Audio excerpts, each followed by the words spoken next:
Hello, and welcome to Page Turners, a spookish podcast. Ooh. Join us this spooky season as we interrupt our regular broadcasting to bring you bi-weekly horror watchings. It will be roughly the same as our normal episodes, just with creepier content. Fair warning though, there will still be spoilers. That's Liv. And that's Amy. Woo!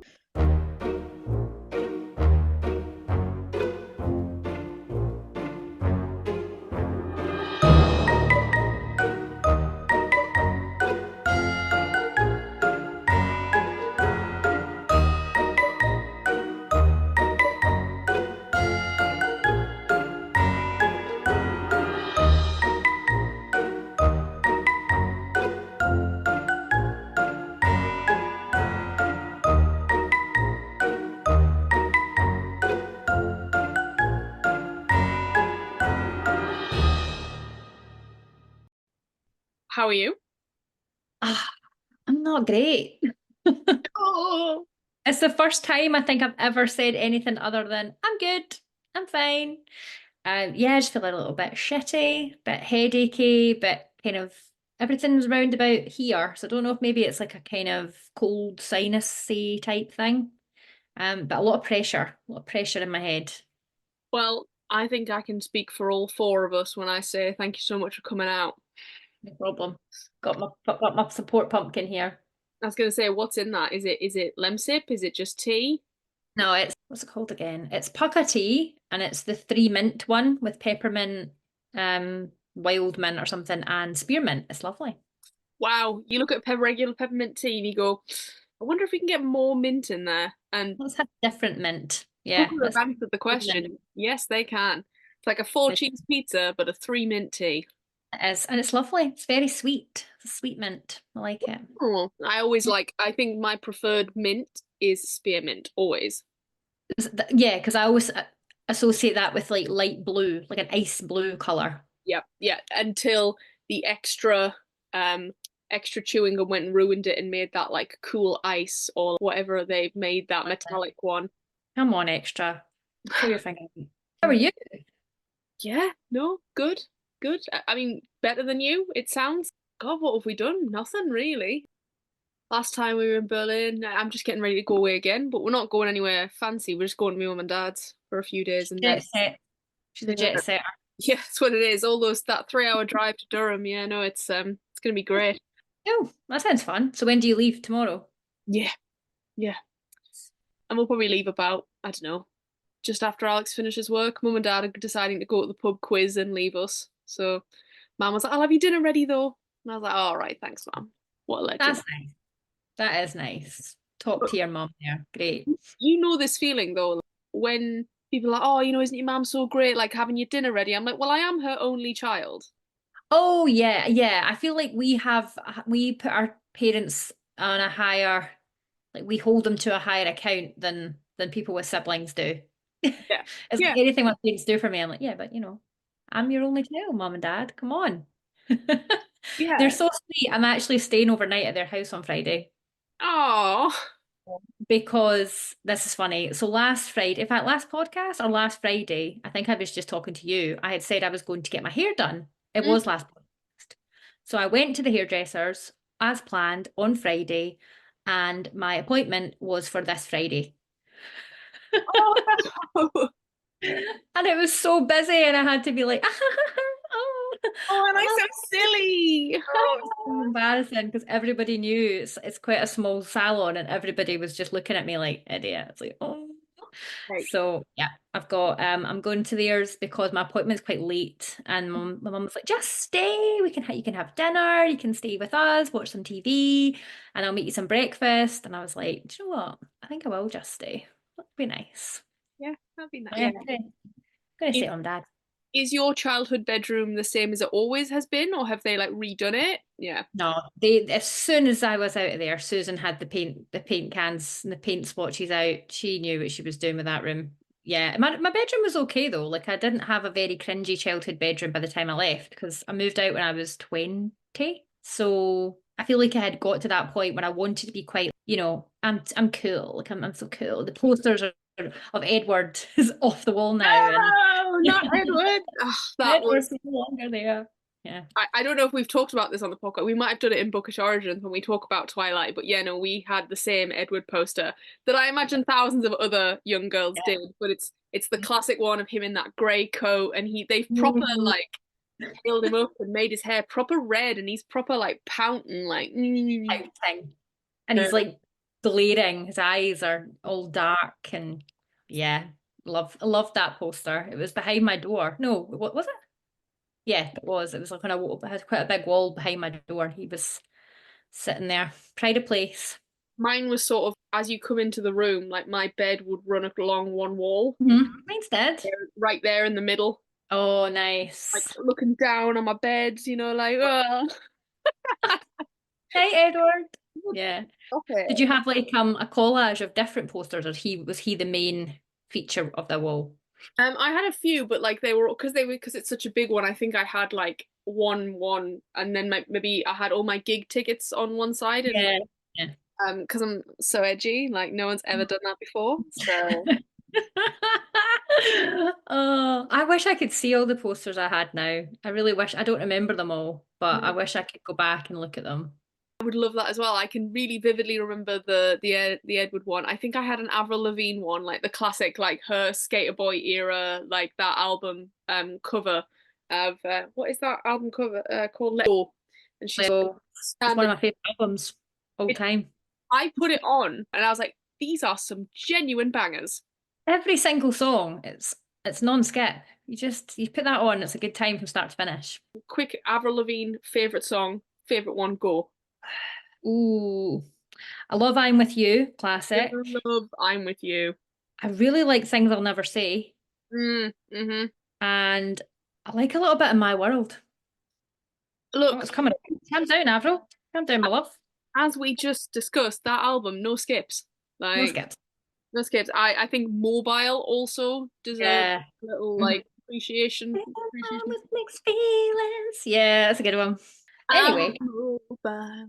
Everything's changing.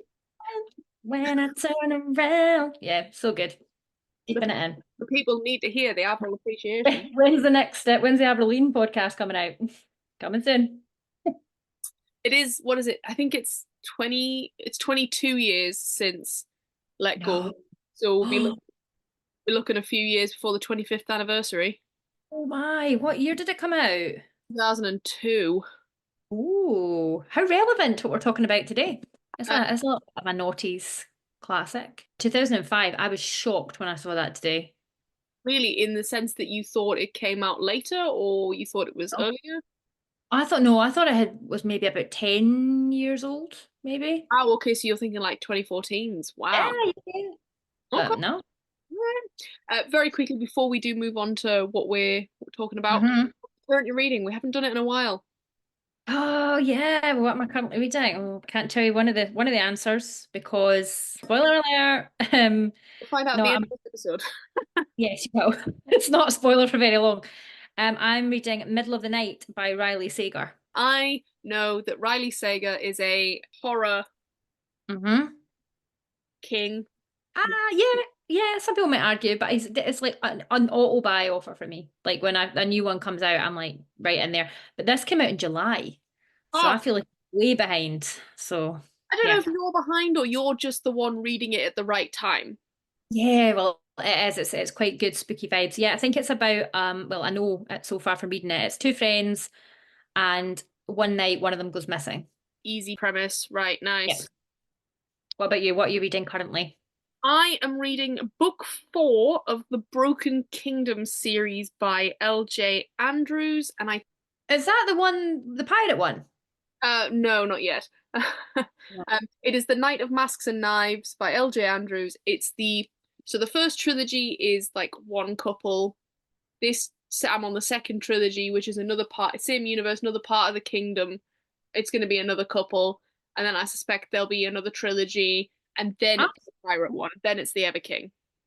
Okay, no, it's not what I was thinking of. But yes, we've talked about this before, so there is a pirate element in there, and it is the Everking. Yeah. Oh yeah, sorry. There is a pirate. Sort of. It's more like there is a ship in Mhm. this bit, but it's not. They're not. I don't think they're pirates. I don't know. Well, I'll let you It's know. not full pirate yet. Yeah, it's not what drew you to the Ever King with the, what was it, pirate Norse vibes. Yeah. Yes. Yeah. Cool. Good. But yeah, no, I think they're just easy reading. Uh-huh. You need that sometimes. That I do, especially with all these horror films I'm having to fucking watch. So Oh. speaking of which,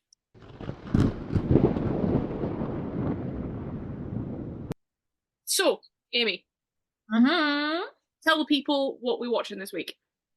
So we watched The Descent, which is a 2005, cannot believe that still, British horror. Directed and written by Neil Marshall, which I was really excited to find out is also the guy who directed and wrote Dog Soldiers. There you go. And how funny is that? Because The Ritual, we discussed Dog Soldiers last time when we spoke about that film. And Yep. I thought this was very similar to The Ritual in some ways. So that was interesting watching it. Yeah, I mean, considering I chose it fairly blindly out of a list of, I mean, how many did you put on there? Maybe about 15? Yeah, about 15 to 20, I think. I'd heard of The Descent. I know it's one of my dad's favorites. I think I've already said that. I think I've just always been quite interested in watching it because I've seen it quite a lot recently as well in memes, or like it just keeps popping up, and where things like that keep popping up and you think, all right, fine. Yeah, it's time to watch it. Yeah. So yeah, no, this was For me. Set the scene. When did you watch it? How did you watch it? What were you doing? we watched Like, it Sunday afternoon at about nice. 3 o'clock with the curtains open to begin with, but then considering this film is mostly in a cave system, we then closed the curtains fairly quickly. We had snacks and I had my notebook, and yeah, Good that was times had by all? good times were sort of had by all. I didn't look overall straight away coming out to bat for the film. Not as pants shittingly scary as I thought it was going to be. Hey, that's good, I think, because sometimes if something's too scary, you almost can't watch it and enjoy it because you're too busy, you're too tense and you almost can't relax enough to actually take it in. So that's good. Do you think it was fair to say it was next level up from The Ritual? We said it was about two, two out of four, I think I ended up doing Spooky Ghosts. You gave it 3. I give it 3. Whoa. What do you think? Was it 3? Was it 2? Definitely think step up from The Ritual for sure. Yeah, I think I thought it was 3 because of the level of gore. So Okay. this is I think I want to say this might be actually an 18, which is quite unusual in a horror film. Normally they're 15s, but I think I could be wrong, but I think this could be an 18. It might be that it's a different rating in UK as well as the US, because obviously we'll talk about the differences between the UK version and the US version later on. Whoa. I watched it on YouTube and it was definitely you can rent films and stuff on YouTube and it definitely was an 18. It is an 18. It's an 18 on IMDb. Do you think that's due to the level of gore? Or do you Yeah, yeah? I imagine it's level of gore, maybe language, maybe. I mean There's you can't blame them. no, no, no way. I think it's gore. I think because there's just so much of it. Like at the end, there's like just full on blood and guts everywhere. I think that could be why. Yeah, did you find, because I definitely found that by the end of it, the gore, there was too much. It was sort of it got a bit, I was looking at it being, that isn't real, you know? I watched it tonight, and I think it was about 20 minutes to go. I started cooking dinner, having it on the background, and it wasn't that it wasn't effective. It just I think I became quite desensitized to it by that point. She was in like a pool, like a literal swimming pool of blood, and by that point I was like, "Well, this isn't real, is it? I mean, And this is too much." let's just cut straight into that scene, the pool of Okay. blood scene. Huh? She goes straight into the pool of blood. She falls into it. She doesn't go into it by accident. She falls into it. There's no thrashing. There's no nothing. She just comes up. It's Alex, as soon as she came out, was like Apocalypse Now, because it's that. Yes. But it was great and cool. But for me, not realistic. I'd have been thrashing about like, what the fuck? I'm covered in blood. I'm literally in a pool of blood and liquid. Oh, and the texture of that would be so viscous and bleh. Yeah, and the smell. Yeah, I'm surprised she wasn't vomiting everywhere. Yeah. Yeah, so let's go back. Let's talk about the premise because we just zoomed right to the end there. At the very beginning, we've got 3 best friends, 3 really close friends, whitewater rafting. So we get an idea that they're adventurous. Yeah. This is obviously He obviously liked to do these really daring things and explore outdoors and things like that. And then in this sort of, I'd say it's a little bit of a trope in horror, we get the real life horror, the real traumatic event where one of the characters, husband and daughter, die in a car accident. Not even in a car accident, they die because they both get impaled by copper pipe. Yeah, which is, So, if you've ever watched like the Final Destination films, yep. very Final Destination, right? So yeah. Yeah. I'd be interested to see which one inspired the other. What I loved about this is I don't think it's particularly clear that the daughter is also dead, because you see it go through him, but you see the second pipe. Because Alex was like, "What do you mean? Where's the kid?" I was like, "Well, the kid's dead as well." I was like, "You see two pipes," and then we had to have that big discussion about how you're not allowed to show children being murdered on screen. No, you can suggest it and you can very much allude to the fact that that's happened, but you're totally right. They're not going to show a child getting impaled by a copper pipe. No, and I think you can see a body of a dead child. You do, yeah. But I don't think you can see the death. No. Yeah, which is a weird one, I think. I think, it's like that's the line. Yeah. Yeah, you can know the child has died. You can know the horrific circumstances and how that child has died, but you can't witness the death. That's too far. Yeah. Yeah. But Yeah. also in the grand scheme of things, that is the line. Like we see people getting raped in films, but we cannot see children being killed. No, totally right. Even in a horror film, even in an 18 horror film, which you would suggest it can't get worse. There's not a higher rating than this. No. Yeah, no, I did like what they did with the whitewater rafting, like showing us that they are already at least adventurous people and they're not incapable of those outdoorsy activities. And for them to then go caving is not out of the ordinary. Because no, yeah, I was thinking, I've seen the film before and I couldn't remember how they got to that point. I couldn't, because it would just be out with any realms of possibility me to go caving. So you need to make it obvious to me. You need to make it clear why they decided to do this, or else you've lost me from the start. I think you and I spoke about this last week before we whether it made it into the podcast or not. I'm not sure. I'd happily walk into a cave and be like, "Oh, isn't this nice? Take some photos, right? Let's go." Yeah. Yeah, Rudy was talking about it too, because as I say, I didn't watch it with him, but he came down whilst I was watching it and he was like, that is just a nightmare fuel. You would just not get me doing that. I don't understand people that do that. Yeah. Yeah, well, don't be doing it because there's cannibals in the cave. Yeah, that's it. Caving in itself is a really dangerous and terrifying activity. And I think Neil Marshall managed to not only bring those natural scary elements of like, it's claustrophobic, it's tight, it's awful, it's like I felt physically when she gets stuck. When our main character Sarah, well, I'm going to assume she's the main character, gets stuck and she's our final girl. She's our final girl. That's exactly what she is. And she gets stuck and it's about maybe 20 minutes in, 25 minutes in, something like that. She's very fast. Yeah. The pacing is really interesting actually, because it starts off quite sedate. So we fast forward a year after the incident where Sarah's husband and daughter have been killed in the accident. And Sarah and her two friends, I think, at that point are in the car. I know they meet up with others when they get to the cabin, but they're on their way. They're in the Appalachian Mountains, aren't they? Yeah, which is brilliant because as soon as the Appalachians came up, Alex straight away went, "Appalachians? No, why would you go there? Now I'm worried." So true. We know, yeah. There's so much. I don't know if that's like this kind of urban legend internet thing right now, but you see so much about the Appalachians, like people that live there saying that if you hear a whistle, you shouldn't answer it. If someone shouts your name, you shouldn't follow it. There's all sorts of creepy things going on. So best avoided. Yeah. So we have Sarah and Beth. Beth is her other English friend. She's a teacher. And then they go up and meet with Juno, who is the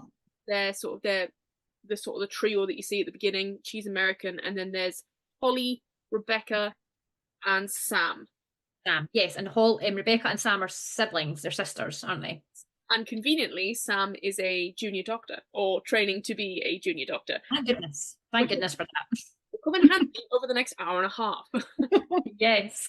And then we've got Holly, and it's said that Holly is, I think at one point they say she's Juno's protege. So Just this, she's just an adventurer. She just likes to adventure around, and Holly is a base jumper and likes to be adventurous as well. Juno is an adventurer and an adulterer. Oh, and a really poor friend, can we just say? Honestly, Because what she does with that caving thing is unforgivable. absolutely. So not only, I mean, is it obvious from the get-go that Juno is fucking Sarah's husband? When, so there's this whole undercurrent where you're just watching and waiting for it to come out. But then they get to this cave and Holly's I did write here, I hope Holly dies first. Because she's just the worst. Juno, I could forgive some things of Juno because at least, the more you think about it, the more you realize she also lost someone she loved because she's fucking Paul. Whether they loved each other or not, I don't know. But there's still some sort of emotional attachment there. I've got to believe that. But, so she leaves Sarah quite quickly. She apologizes for not sticking around over the last year. And then she wants it to be cool and fun. So she decides to not follow the original cave that they'd, sort of the touristy cave that they were going to do, and B, leaves the guide map to the cave that no one has ever fucking heard of in the car. Because she wants to be the first person to discover the cave. Yeah. They do something where I think that this must be, I don't know enough about caving because you could never get me to fucking do it. But you must be able to check in and tell some kind of emergency service, we are going to caving today in this cave system. If you don't hear from us by X time, then we've got stuck, we're in some kind of danger. You need to come and rescue us, basically. So they think, oh great, okay, we've got stuck. We're in a bit of a difficult situation now, but not to worry, because when we don't turn back up at the cabin and answer the phone call from the emergency services, they'll come and get us. And then we quickly find out, oh no, they won't, because you're not in the cave system that you originally thought you were in. You're in a completely different one that no one has ever been in before. Oh. Before the monsters even turn up, it's already terrifying. In fact, I think I was more scared of the parts before the monsters came, because the getting stuck bit, horrifying. The part where they then don't even know if there's another exit, because they obviously abseil into it. Yep. How are they getting back out? That was it. That was what did as they went down. Alex and I were both like, Alex was like, "Are they not taking the ropes?" And I was like, "I don't know if they can get out that way." And Juno was like, "That's it." I was like, "You can fuck off. Leave me there." Exactly. I'll wait. I'll watch the bags. Although thinking about it, Oh yeah. that is still also the cannibal area. So. And I didn't even think about that. I forgot about that they actually hunt outside of the cave system too. I forgot that they did that. So yeah, you're fucked either way. Yeah. You know what? Rather than I'll come down and just stay there, I just won't be there. No, I'm just gonna get in the car, drive back to the cabin, and I'll see you later. Looking at sad photos of my family who are dead. Yeah, that's it. It's not as entertaining for an hour and a half, but it keeps me alive, doesn't it? I totally agree. I sort of looked at Alex and I went, "Oh, how long's left?" And he went, "There's literally only been 25 minutes." And I was like, Hey. "That's Oh mad." wow. Let's have a look. I tried to make like timing notes as we went through. So. Yes. Oh, I'm sorry, I have to laugh at my own notes here. Juno looking like somebody from I'm a Celebrity. No. Yeah, I know exactly what you mean. Fucking brown hat and like the red rope, which looks like the fleece gilets they get, and I was just like, that is ridiculous and very unfortunate for the time. Waiting for her to turn around with her phone number on the back so you can vote her into the panel. Love it. Yeah, she did look like someone from I'm a Celebrity. I have to ask, there's obviously the parallels between this and the ritual, like friends go out and go to a sort of semi-remote outdoor activity, badness happens. So they go in, not all of them come out. The animal carcass thing, is that seen a lot in what I'm going to class as outdoor horror? I think, yeah, I think it's almost as if there's something attacking animals, but there's a little bit of doubt you can cast by assuming, oh, it's just another animal. It's just a bigger animal. It's not something supernatural. But it's that little bit of hint, that little seed of doubt that there could be something dangerous in the woods or in the cave. Yeah. It's I suppose it's a nice plot. What's the word I'm looking for? Plot device. That's it. It's a good plot device to make there be a bit of dread there of like, oh, death already. Yes, and what killed it, and how was it killed, and oh, does that look like how an animal would kill another animal? And yeah, those kind of questions. Mhm. I found something really interesting because I obviously did a bit of research post film. How hard did you find it to tell them apart? I found the sisters harder to tell apart than anyone else because they were always together. Yeah, There wasn't many times that they did things separately, and I felt like the other characters were more established as separate characters. that's Like Sarah was your main character, Juno was Boo, Juno's the baddie. Holly was a bit annoying, and what was the other one? Was it Emma? Beth No, is the teacher. Beth. Yeah, she was a teacher, but she was obviously a more compassionate friend, wasn't she? For me, it was purely visual. Like when they had the helmets on, the lights, it was all very confusing. So I read something that Neil Marshall made them all different. So they were initially going to be all British, like dog soldiers, but Ah. so he gave so Rebecca has like almost like a some sort of accent that is not the same as her sister Sam's. I It's did notice that. Yeah, was one of a them. Spanish accent. Um, Maybe. and yeah, so you've got two. Beth and Sarah are English, but Beth has dark hair. No, She's Sarah's Scottish. yes, she is. Do you know Yeah, what? because she's a Scottish actress. I know her. I know who she is. For a film where she is the final girl, she doesn't speak an awful lot. Doesn't speak a lot. She's traumatized by the sitch. That and also the film, the we're gonna get to this in a second. The creatures are based on sound, but we're gonna have to talk about the problems. But again, later, later. Yeah, so he wanted to make them all so that they would be more identifiable in the Great future. idea. It's a But really good idea, and it was freaking hard to tell what was happening a lot of the time, which was probably one of my biggest bugbears about the film. That some of it was really masterfully done, and then some of the scenes, I understand why he did it because he was trying to. It was that sense of chaos, wasn't it? That there was so much action and chaos and threat, but it was very difficult to tell what was going on, like who had fallen over, who had escaped, who'd been killed. People, that first scene where they're, well, not the first scene, but the scene farther in where we first see the creatures and they attack them.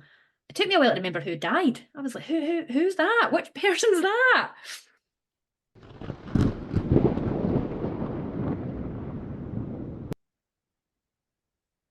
Okay, when did you first spot the monsters? so there was this one scene where I thought that I had. There's this scene because Sarah all the way through is like she's hallucinating and she's like having these dreams and sort of coming out of reality a little.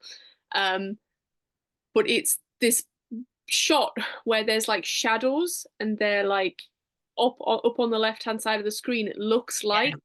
a mother and child, or it looks like something like hunched over. And I said to Alex, I said, "What the fuck is that? What the fuck is that?" And he was like, "No, no, I think it's just, And he went, "Actually, no, maybe it could be something. Hmm. Something." So that is when Yeah. I first saw something.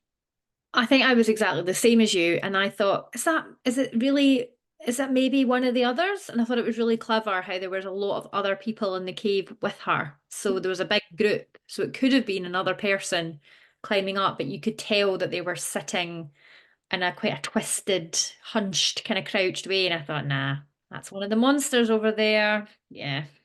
Yeah. I did wonder at this point if I saw sort of like because I thought it might be mother and child.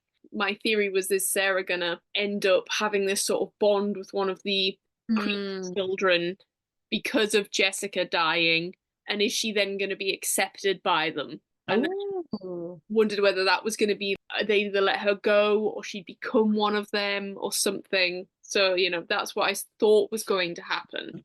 Like it. Um, yeah, straight away, I got my wish. Holly is killed first.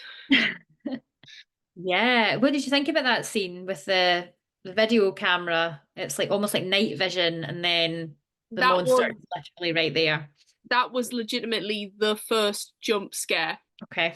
Well, no, that's a lie.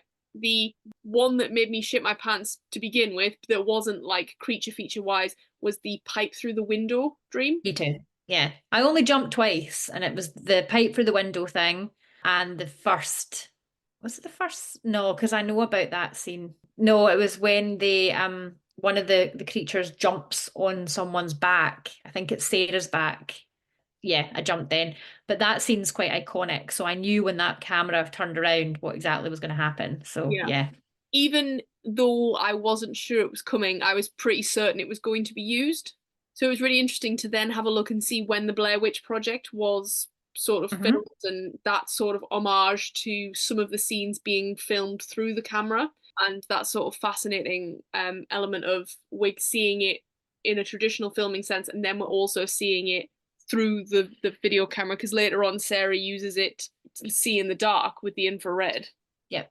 which I'm not technical enough to know whether that is actually I legit or know. not, so let's just ignore that.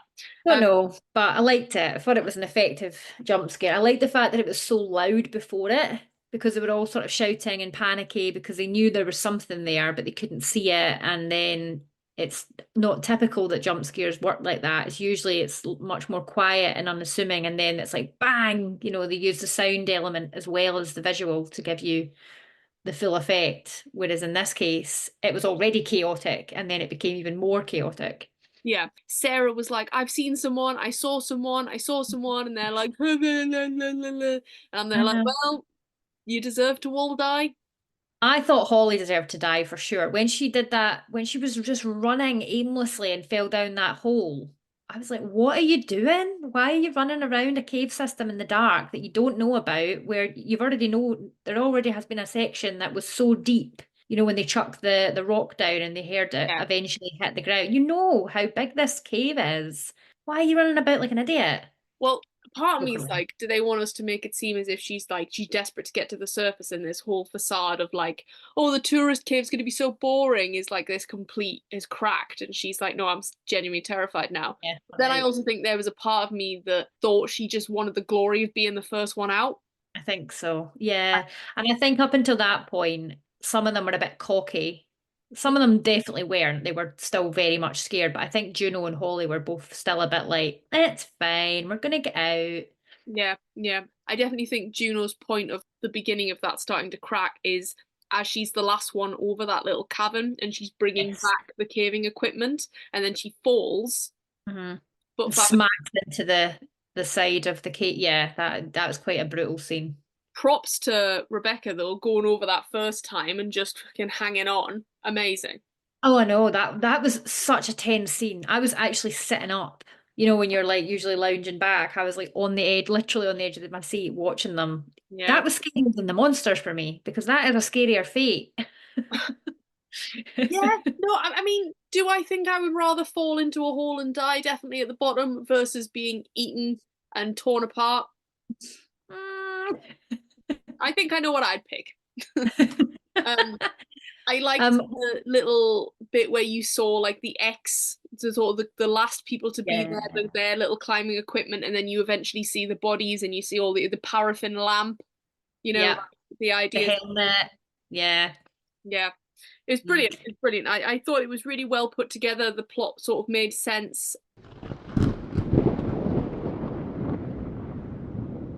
First death is Holly. She's broken her leg after that fall.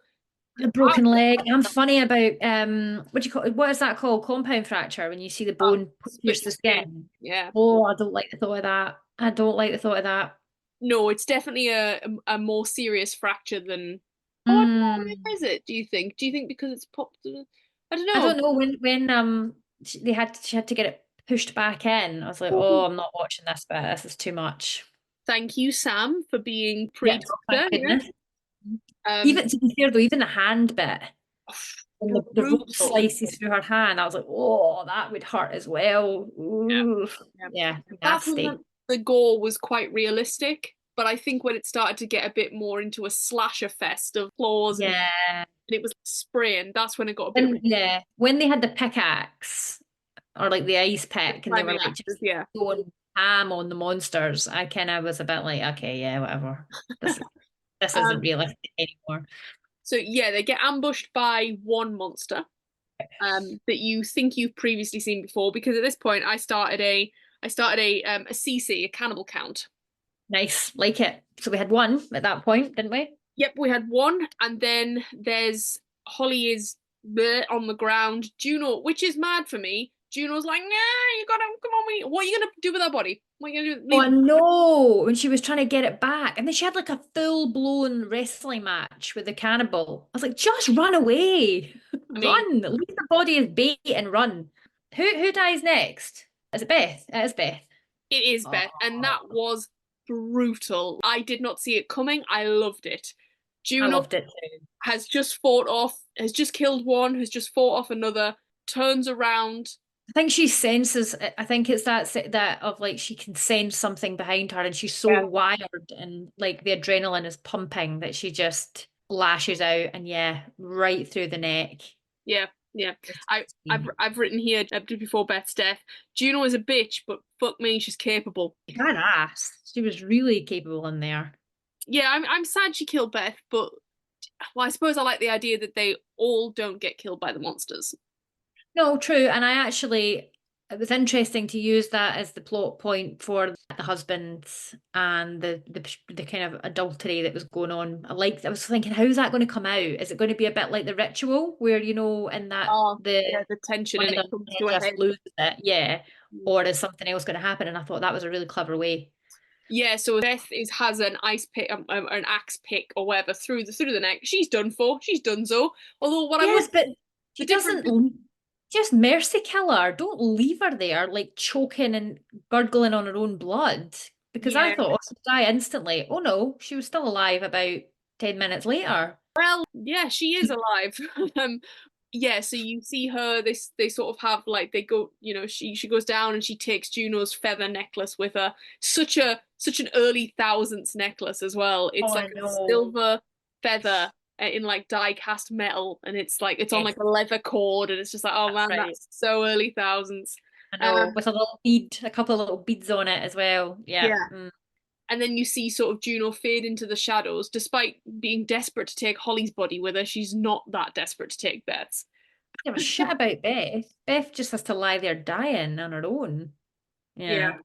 So they've Yeah. sort of split up. Our two sisters are gone somewhere. Juno's by herself, having just murdered Beth, and Holly's body's there. And Sarah's been knocked unconscious. Sarah fell.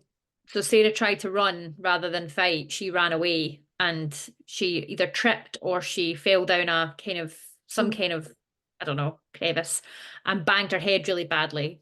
You Yep. hear her kind of smack her head against the rock. So my cannibal count at this moment in time: one dead, two alive. Question mark. Others. Oh, so many others. Yeah. This is at 1 hour and 4 minutes. It's quite a tight film. It's about an hour and a half, isn't it? Because I managed to comfortably watch it tonight. Like, Yeah, no, yeah, yeah, really is not a long film, which I think it no. really benefits from. Yeah, then we get quite a few scenes of lore. Each character is sort of figuring out what these creatures are. And thankfully, thank God again for Sam pre-med. Juno's reunited with them. Find out about them. Yeah, no, find out about them. Yeah, because this is something that they really cover in Anatomy 101. And she says, oh, they're human-like, they're completely blind. It seems as if it's sound based. Immediately, I'm like, bullshit. Because the Like, first time Sarah sees one, when it's having a drink. yeah, she has Yeah. the torch on it and it looks at her.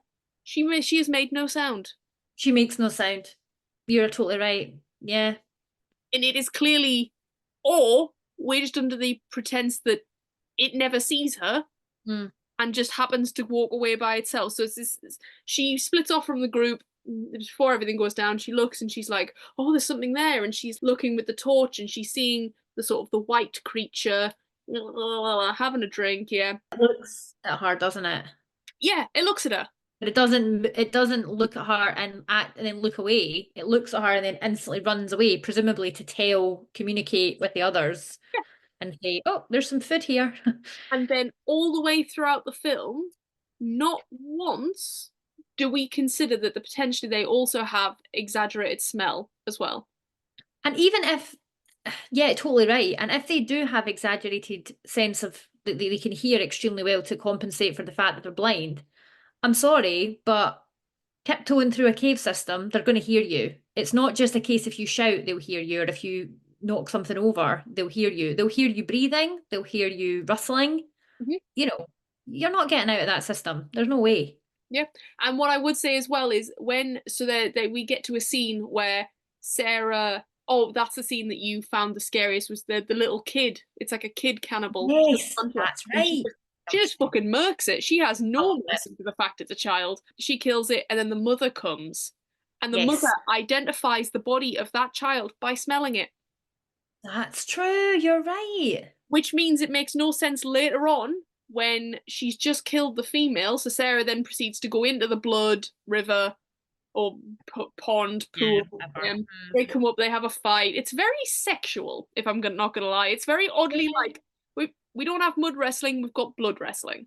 Blood wrestling, you're totally right. But then is that because there's a lot of sexual elements in horror for whatever reason? There's a lot of scenes where people have got like their tits out and stuff. Well, Happens a yeah, lot.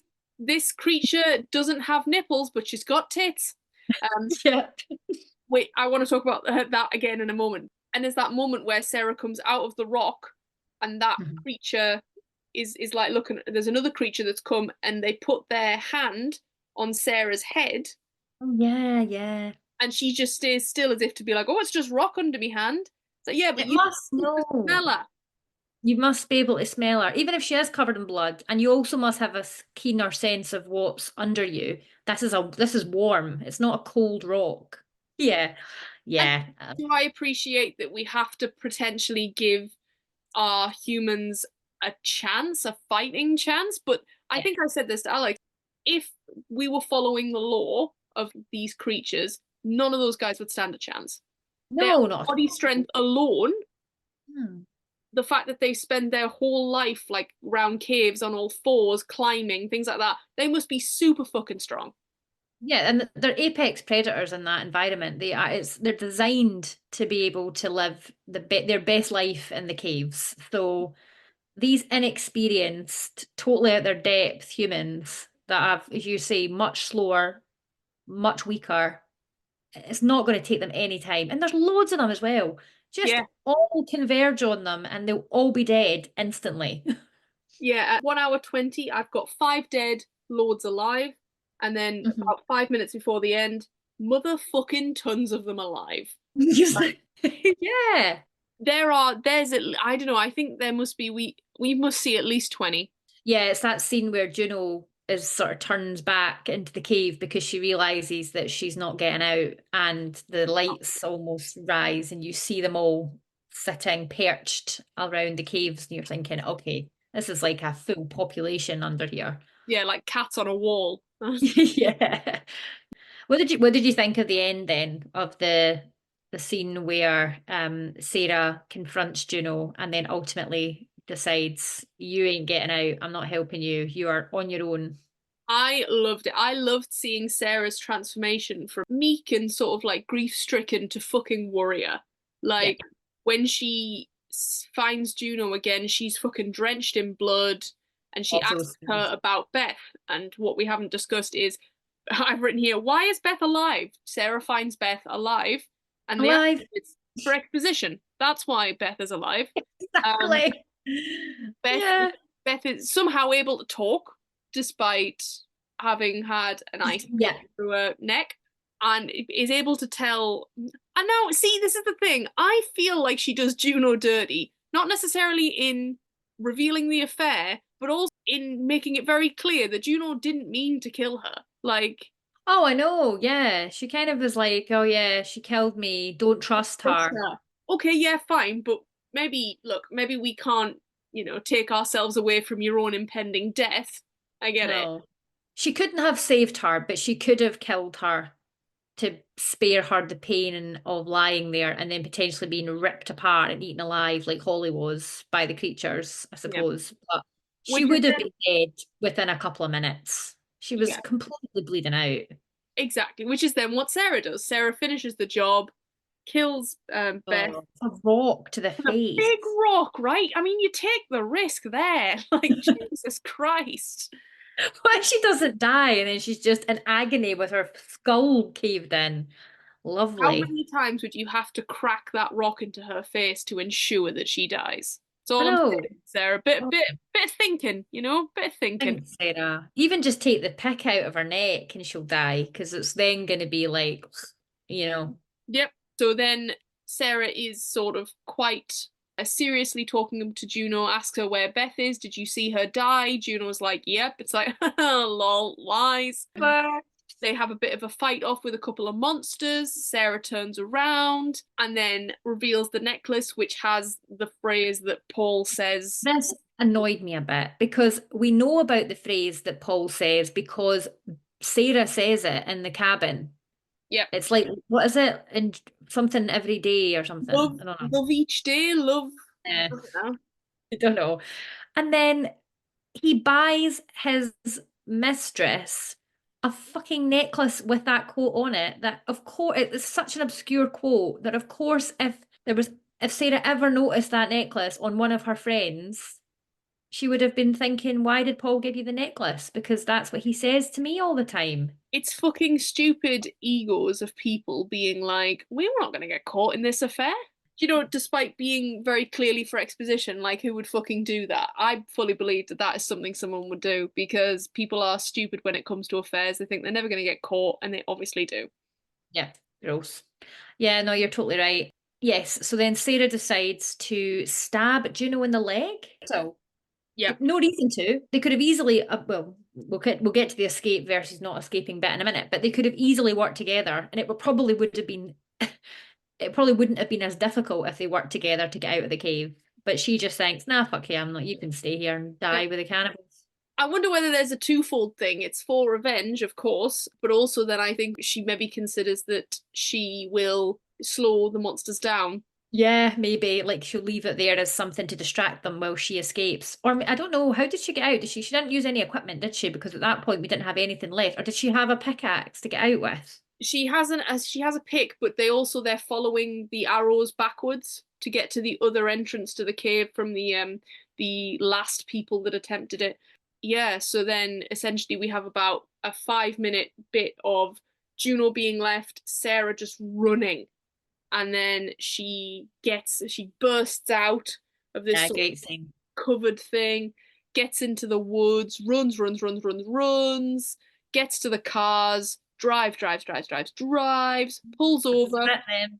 when she assumes she's very like far away from the hunting grounds or whatever. Alex and I were very much waiting for something to come out the back seat or something like That's what that. Rudy said, because I was like, oh, just he was like, oh my goodness, she's left her friend. And I was like, just wait to see what happens. And he's like, oh, there's one in the car, there's one in the back seat of the car.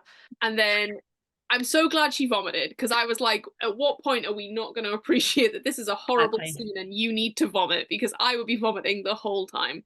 Oh yeah, She leans yeah. out the car, she vomits, and then she turns and it's Juno's fucking bloodied body there, like ghost like. And then And then, we realize that Sarah is not out of the cave. yes. Right, so that is where the US stops. So the US version stops with her seeing Juno's ghosty thing and it cuts to credits. Oh wow! So we don't go back to the cave. She Nope, doesn't see Jessica with the birthday cake, nope, and then she doesn't smile and hear the monsters like screeching. yep. Oh, None of that. really? Because apparently the test audiences in the US thought that the ending was too bleak. It's quite bloody bleak, to be fair. It is. But it's a really good ending, though. I think it's one of the strongest bits of the film. So essentially, yeah, so Sarah has of course fallen over again and Come on, she's Sarah, get up. at the beginning before you get this sort of sequence of her getting out of the cave. That's where she ends up again after she's seen Juno's sort of like disfigured body, like, and she's there where she's always been. Then she looks, and all the way through, she's been having this same sort of hallucination dream of Jessica with her dead daughter with a birthday cake, and the light from that, and she's looking and watching and smiling at the vision, and then we sort of pan out and the light is in fact her like torch that she's been carrying around, and she's just watching she's in this sort of like very deep bit of the cave and you can hear the monsters coming closer, and then it cuts to black. I mean, it is a bleak ending, but it's also ambiguous because she got out in the hallucination part of it, in the kind of dream sequence, if you like, for lack of a better term. So there's nothing to say she couldn't escape. Yeah. I And the think fact we can hear them, they're very close to her now. So she probably wouldn't make it. if we're looking at the universe in a canon sort of way, do you think she escapes? No. And I like that because it's very realistic. You're not escaping that situation, I don't think. You're not fast, you're not strong enough. These things are experts aware. I think the fact that they even managed to kill as many of them as they did kill is impressive. But I think it would have been very unrealistic if she had actually escaped. So the last part with the car, I Yeah. don't think that's going to happen, is it?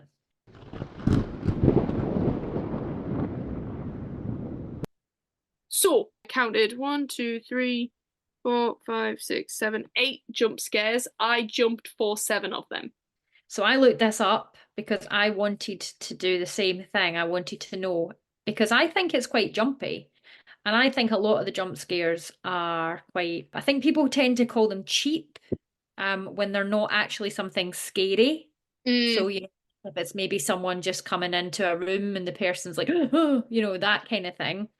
So, all in, there are 16 jump scares in The Descent, six major and then 10 minor or cheap jump scares. So, things like the bats flying out.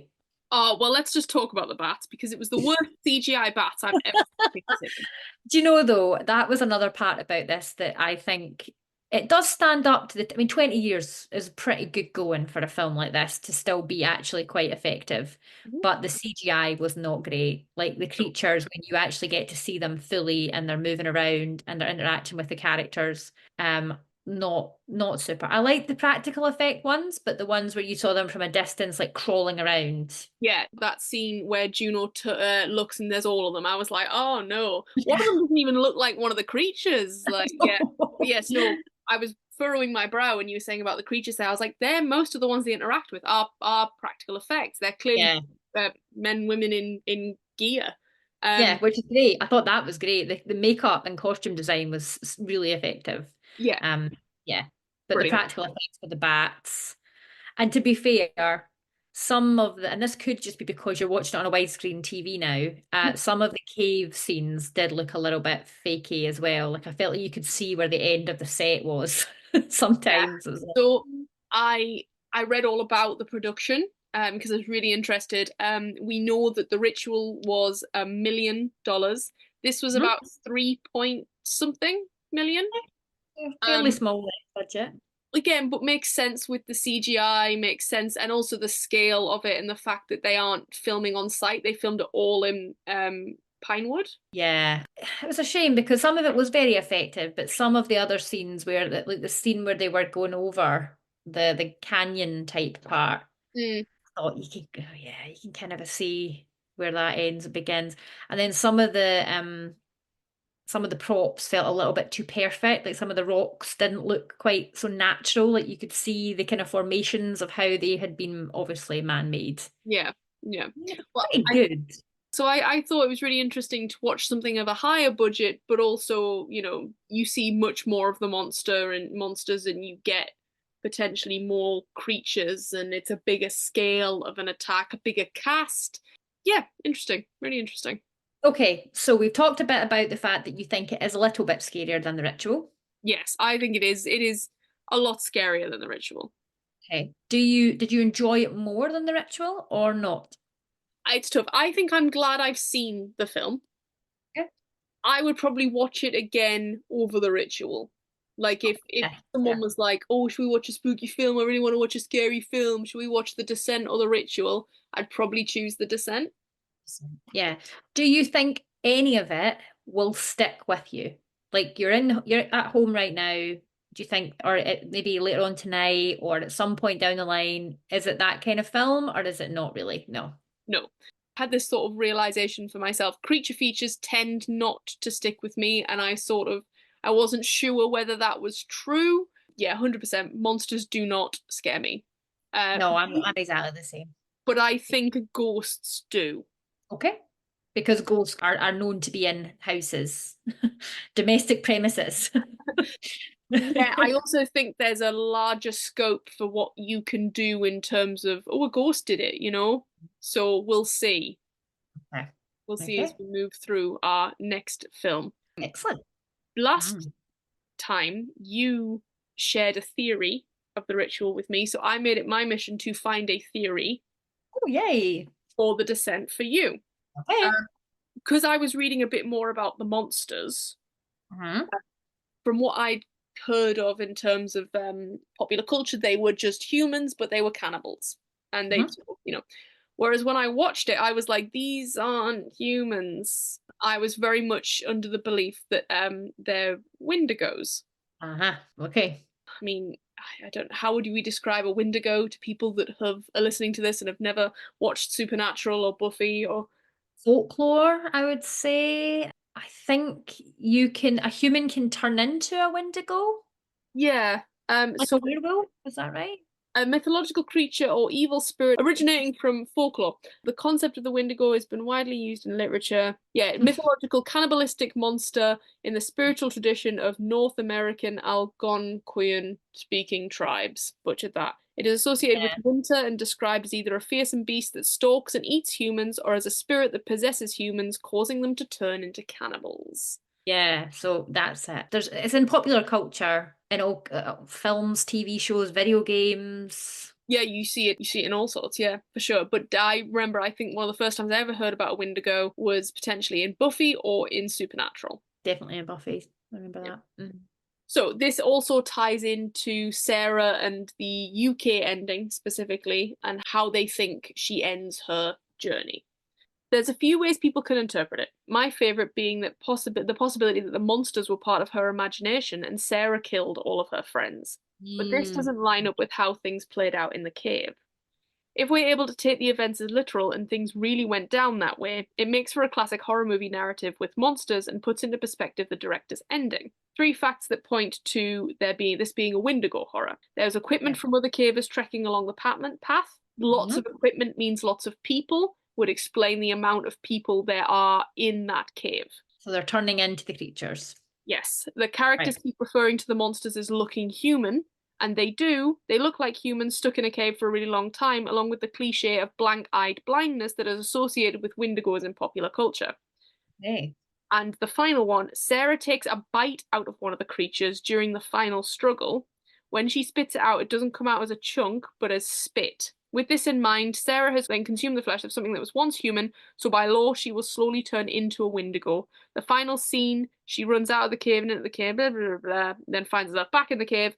The part of the cave she's in isn't a part of the cave we saw. She's deeper in the cave in an area where there's a dead end and steep drops around her. This is the idea that she's turned into a Wendigo, and that last scene of her seeing Jessica is because that deep part of the cave is her like nest, and Oh, she goes there to remember her humanity. I like that actually. I think that's good. And it makes sense why then she smiles at the end because Yeah. she almost looks like she kind of is part of it now. She's no longer scared. She's sort of resigned to the fact that she's in the cave. Yeah, and she the last human thing is that she allows herself is her escape. Yeah, I Um, love it. then the fact that you don't see the monsters consume her is because they know that she's one of them. I mean, would it be a terrible fate to be a Wendigo with them? They seem like a nice tribe. They've got kids. Like they're having a good time. I genuinely thought this was how it was going to end, and that she would end up not necessarily staying with them, but like, turning into them and turning her back on her life, and similar to what we thought, or what the main points of the ritual is. People go to release their pain. There's an awful lot of like parallels in that regard as well. Yeah, yeah, that she could think, well, what have I got to go back to? At least I've got a family here. At least I've got a community that I can be part of. All her friends are now dead. And those are the people that she relied on the most when she lost her husband and her child. So she doesn't really have that network anymore, does she? So be with the Wendigo, have fun. You don't need to be a cannibal. They're not necessarily killing people because it looked like quite a remote area. They never saw anyone else when they were trekking around it, driving towards it. So maybe they're just out killing deer and things. Exactly.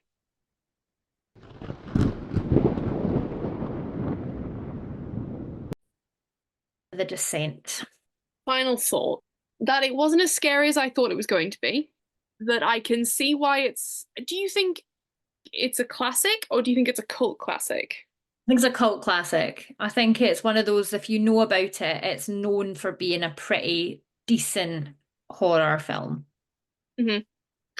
But then I suppose, do we class a cult classic as something that didn't get its appreciation in its heyday and is now having it now. Is that I think it is having it now because if you go on to like, I don't know, maybe like a subreddit or, something that's a bit more specialized, like people are talking about horror films specifically, it does tend to pop up quite a lot and it's got a good following. hmm. I Okay? don't know how popular it was at the time because I I know it. don't remember it. I know it did like well at the box office, got a profit. Really interesting, fun thing as well, which could make sense as to why some of the CGI is bad. I don't know if you know this. The film was initially slated for a release in late 2005, but basically there's a film in American film called The Cave, Ah, which is basically the exact same plot. Friends go into a cave and there's monsters in there, and so they expedited it so faster they could get the jump. to come out faster Yeah, than The Cave. that's great. How petty, but I love it. Yeah. Excellent. Yeah. No, but I really enjoyed it. And I think Alex's, what did he say? He said, "Oh, I think, this is going to be great. I'm so excited." Like almost as Oh, if this is going to be us watching horror films for I'm not a convert yet.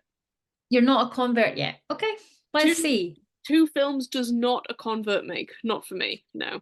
I wonder if you would be better watching more films of a similar ilk, like if you would stick to creature features, stick to that level of scary. Mm. Would you then become a convert, do you think, watching more of the same, or do you think you need to ramp it up a bit more before you can be fully convinced? Well, I mean, the point of the podcast is, especially this series, is to ramp it up. So I suppose we're going to be ramping it up. But what I do think is, I think it's made me realize that I have watched more horror than I potentially previously have spoken about. So Dog Soldiers, I love the Final Destination films. I think if you provide me with a film that is people based and Hmm. there's a really good story and the story makes sense, then I think I'm probably going to go along and enjoy the horror of it. Gore doesn't bother me in any way, shape, or form. Oh, okay. Um, I think it's the villain of the piece that is tied somehow directly to things I can't watch. Yeah. It needs to be a bit more realistic. I'm getting that vibe from you that you want it in reality, you want it to be, you don't want it to be, but you would find it scarier if Yeah, it was based in reality. yeah, I think so, and I'm enjoying the fact that I'm still sleeping. That is so I'm not obviously desperate for us to find a film that traumatizes me. I did do a sort of before and after. I took a photo. I was like, Alex, take a photo of me before we watch The Descent, and then take a photo of me as soon as the credits roll. And I will send you those, and you can make your decision on how Okay. The Descent has affected me. Okay.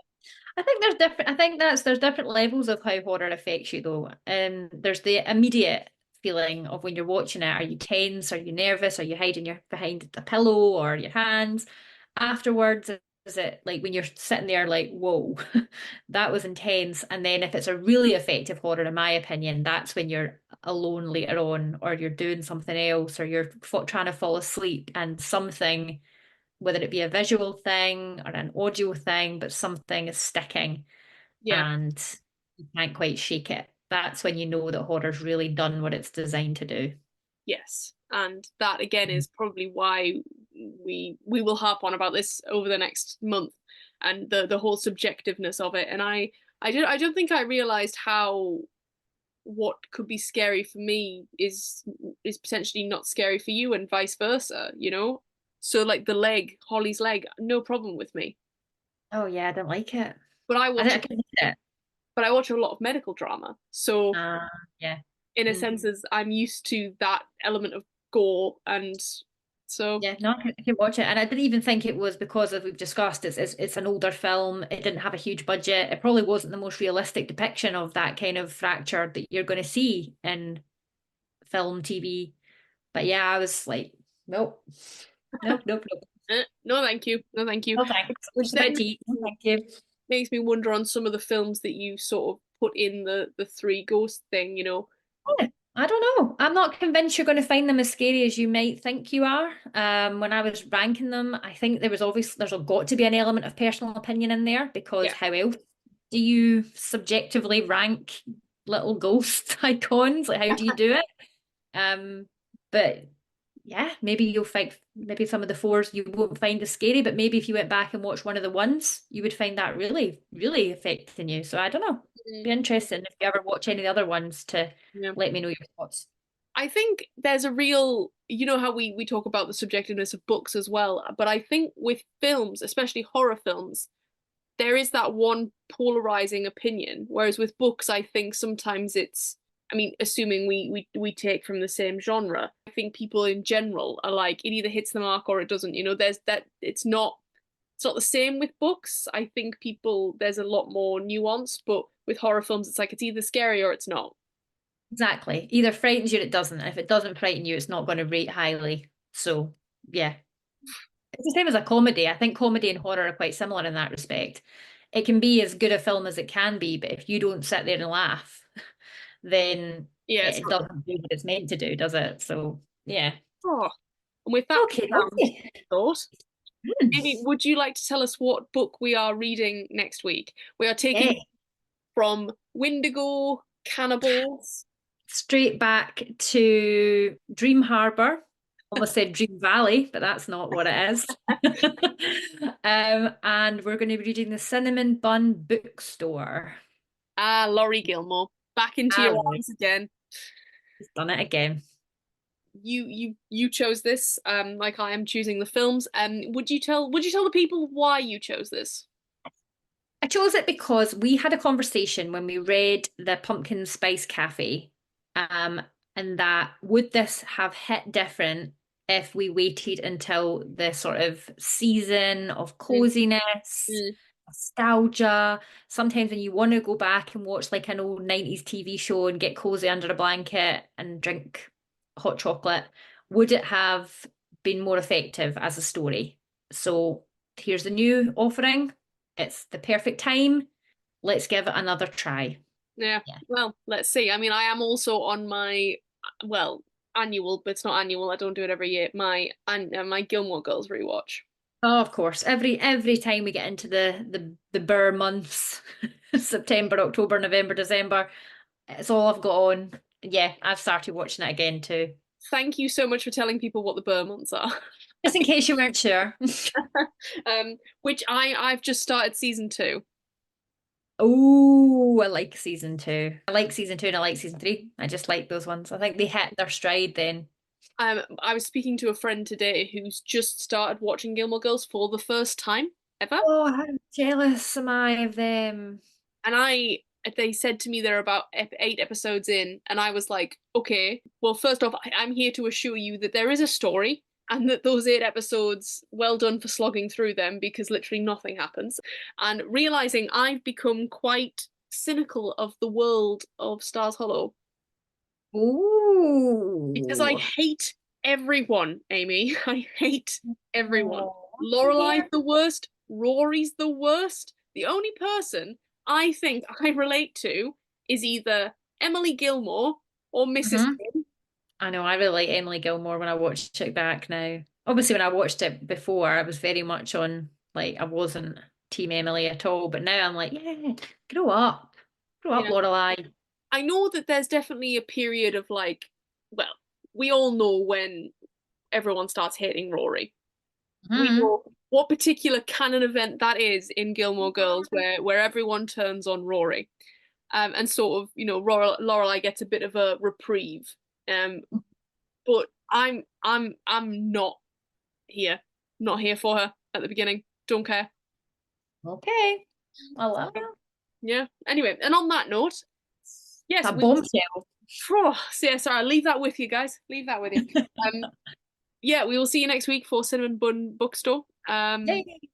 Thank you so much for joining us. Amy, would you like to say the catchphrase this week? I would. Thanks for joining us, everyone, and stay spooky.